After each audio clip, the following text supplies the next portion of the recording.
Hi, I'm Cheyenne Dershall, and this is going to be my screencast where I'm going to present my unit plan. So let's go ahead and go to the website. Alright, the title of my unit plan is Triangular Puzzles. We're going to learn about mostly similar triangles, their applications, and how to identify them, as well as their uses in the real world. My unit summary, we're mostly starting with similar triangles, and my biggest goal for this is to get students to recognize how to identify similar triangles in the world around them. The reason I wanted to do this entire unit plan was because of a really cool brain teaser that I was solving in high school, and it was similar triangles that helped me solve it. It was one of the first things to get me excited about mathematics. The Common Core content standards that I am pitting is to understand similarity in terms of similarity transformations. I want students to be able to prove theorems involving similarity. They must be able to understand what is a trigonometric ratio and to solve problems using similar triangles, as well as applying trigonometry to general triangles. The big ideas is how can we identify similar triangles in our everyday lives? How can similar triangles help us solve problems and puzzles that we might encounter in our lives outside of school and in our mathematics future? Let's head to Lesson 1. Lesson 1 is going to be what is similar triangles, the definitions behind them, theorems, and our acceptable evidence is having students be able to recite the conditions from memory, and being able to identify similar triangles. That will be our key thing here. So let's go to Lesson 1.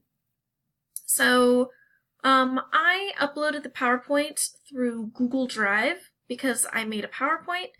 All other places removed my transitions, which I felt were important. So here is my PowerPoint. Alright, I'm not going to go through it all, of course, but the reason why I thought this was cool was because students can follow along and see the path. Well, with mathematics, there's steps, and the easiest way to show steps is through these transitions. So, for instance, in this problem, we have a missing angle. We know that the angles of a triangle add up to 180. We can use this information to recognize that this missing side is 10. And since these two have congruent angles, we know that we can find the angle of that similar triangle. And you can do the same thing here. And so it's just great because you can see the steps that are taken throughout this.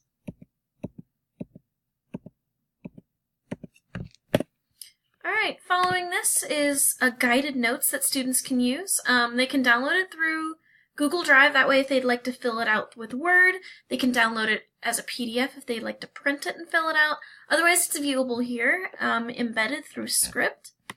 So it goes through some basic things, has them solve the same problems that are in that PowerPoint as well as some additional. And I asked them to do some extra things there. Alright, Lesson 2.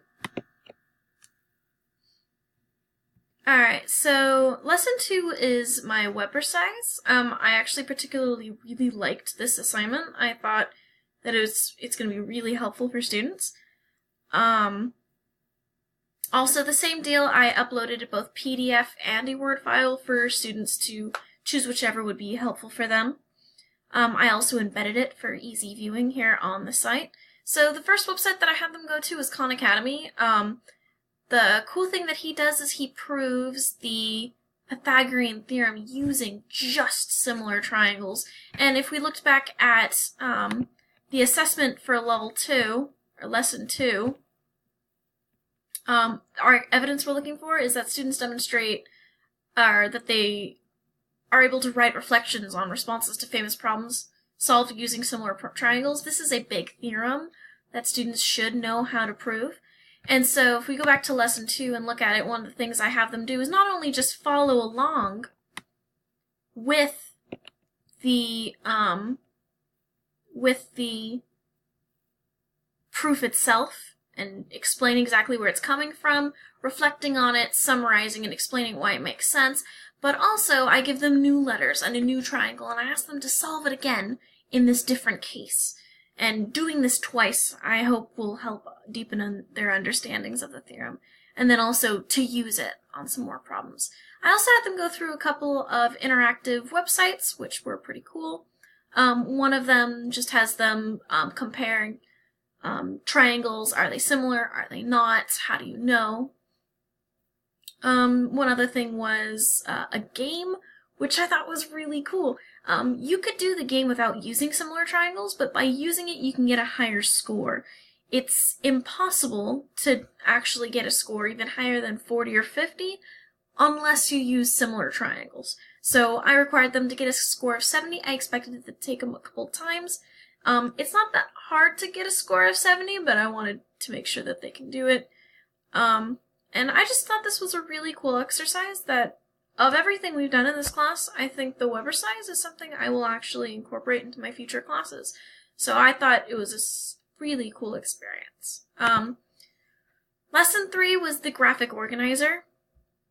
I had them go through and actually get more information. I don't think that was necessarily required, but I wanted them to make a graphic organizer out of another website.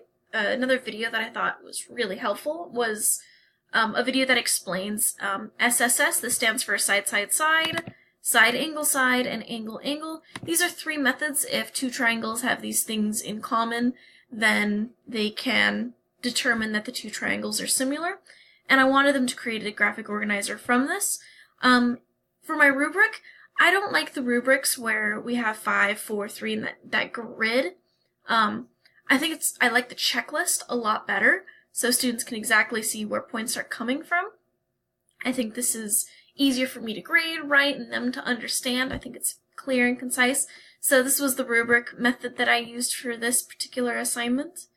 The example that I made it using the iPad app Notability, which I think is really pretty. So this is my example of my graphic organizer. Instead of doing something too artistic, I could have done things like drawn little jars and put this information in there, but I went with this geometric pattern that incorporated right triangles. I thought it was cool. For my graphic organizer, I required them to incorporate color. That was one thing I wanted to see.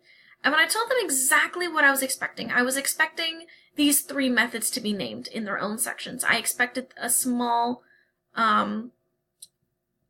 description of what they are and what they mean. I have them 3 here. And then I wanted them to come up with their own examples using each. I think this was the most helpful way to tie together all of this important information. I also included a page on the unit resources. A lot of the things that I've put on here will be things that they actually will end up going through their lessons. For instance, here's the Math Interactives page, and Khan Academy, which is here at the top. These are things that I require them to go through some of the lessons, but then there's some other stuff. For instance, this page is Math is Fun. One of my assessments, which I'll go over next, requires them to go out and find real-world examples that use similar triangles to solve them. And this is a fantastic resource for them to find problems like this. I found some really cool problems with Math is Fun, and you can find really neat stuff there. Quizlets, I had an assignment under that. Quizstar to find quizzes. Wolfram Alpha and Desmos. I hope anybody who works in any math field know these 2 resources. Desmos is one I actually found semi-recently. I didn't even know about it, and I can't believe how useful it is. Wolfram Alpha has been my go-to for everything, especially in upper divisions like, or higher maths like calculus.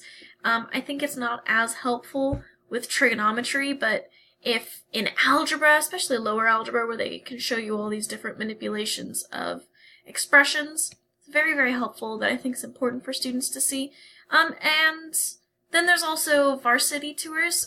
It's probably one of the best paid places to go for tutoring. Better Explained, they like to dumb things down and write very, very long explanations on things. It's really cool to see the way they write it. So these are some of the resources that I wanted to include. Also, so this is my assessment plan.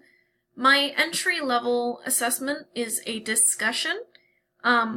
one of the things I would like to do is for students to come together and have a discussion on what do we know, what do we need to work on, what's coming up, what do we think about things. And in this discussion, my main question will be, how much do we know about triangles? Let's come up with a big list of everything we know, all our definitions. And this will be helpful for me to pinpoint what do students know, what do they remember off the top of their heads, what do we need to work on, just to make sure they're up to date. This will happen before lesson 1, and it can happen through video chat, through like Google Hangouts and any of this. I won't be, in this type of discussion, I won't be providing information, I won't be doing a review. Instead, I'll have questions for them that will lead them in the direction I'd like the discussion to go in.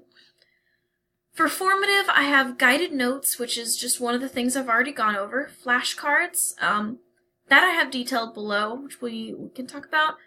This is just a formative quiz, one that could be made with QuizStar.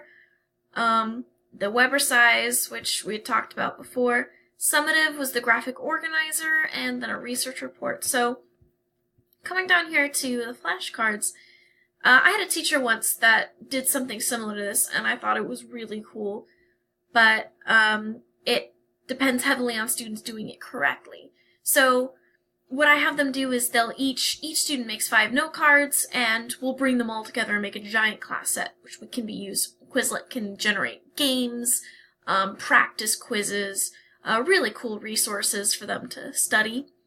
I've made explicit examples of things that I expect to see on their note cards. For grading it, it's a little different than I'd like to grade things. Instead of grading it out of a scale, it's all or nothing. You get 5 points if it's perfect. If it's imperfect, I give them 24 hours to correct the error. And I'll only reduce it for half a point, and they can do this up to 3 times. If after 3 times they still haven't fixed it and it hasn't been perfect, they will have to get a 0 on the report. Because after 3 times, I've told them explicitly what I want them to change. And they should be able to come to me directly should they have once or twice needing to fix it. So that 3rd time is really their last chance. And so that's a kind of a weird way to grade it, but I think it's appropriate for this particular assignment since the whole class requires it to be finished there. Also, I have the research report. So this research report, again, this is exactly what my whole unit plan I wanted it to go towards, is I wanted students to find examples, brain teasers, problems they can find. There's so many historical examples where similar triangles has helped us solve incredible problems. We could go back into the 1800s, something a little more recent than I was originally planning, but there were these bridge problems where they had to figure out how to size things across a giant space, and similar triangles were the answer. They can go even back farther. The Greeks loved to come up with brain teasers, some of them which hadn't been solved for hundreds of years. They're out there and they're not that hard to find as long as the student knows how to look. This would be a very formal report. I was requiring a cover page, abstract. I wanted them to find 3 examples. And this wouldn't be easy. This would take time, and likely I'd be keeping one-to-one contact with students for those who struggle to find these examples to help them. I want them to explain the solution and not just show it with a bunch of numbers and equations. I want them to explain it thoroughly. I want to make sure that they understand exactly how it works. And then I want them to create their own example. Something students like to do is just to create just another exercise. Here's 2 triangles, find the length of this side. Instead, I want them to come up with a scenario around this problem. So instead of find the length of this side, I'd like them to find the length of the southern wall of the treehouse. And I want them to give their problem a name. Famous problems have their own name. So they could have a name like the treehouse problem. And just to create a real-world example to go along with their geometric problem that they've created themselves. And they, of course, have to write a solution. They need to cite their sources, considering this is a research report, and I want them to write a reflection.